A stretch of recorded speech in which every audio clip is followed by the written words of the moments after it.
Home-based businesses are the source of income for a growing number of Idaho families. A couple of Boise women have found a way to capitalize on Halloween. They are pumpkin decorators. Now take a look at this. I don't quite know why the pumpkin is appropriate for our newsroom, but we came back with this one. And these Boise women are carving out a nice niche for themselves in the business world, but as you can see, not with knives. Idaho at 5's David Mills has the story. Oh, somebody brought a pumpkin to work that had felt tip pen, had been drawn with felt tip pen, and I guess I'd been painting that night, and I thought, well, I can get a lot more color if I put paint on it, so it worked.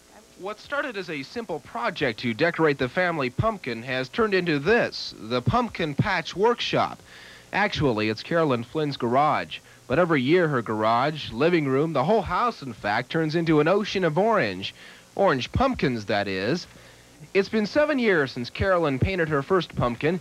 She says her first mistake was giving one to her friend Joyce.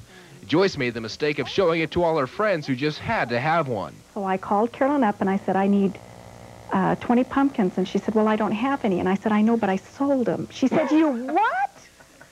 She said, okay. So she did up some pumpkins for me and I sold them. And she's been selling them ever since.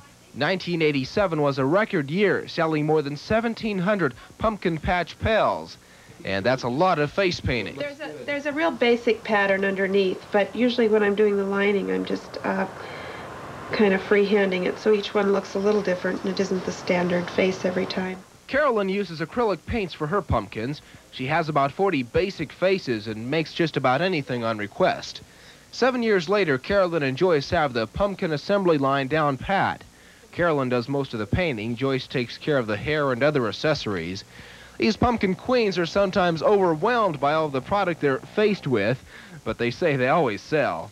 And it's sometimes hard to part with the little fellas. Yes, they're just like family. They're like kids. Every design has its own special name, and towards the end of the year, we start talking to them. While Cabbage Patch dolls have come and gone, Walker says Pumpkin Patch pals will always be a part of Halloween in Idaho. David Mills, Idaho at 5. Not only Halloween, I asked David, and I guess these pumpkins will last quite a while, maybe even into spring, so that's a good thing to know. And by the way, their workshop also serves as the showroom for the pumpkins, and the ladies expect to sell out of their pumpkins by the end of the week. Quite a home-based business there.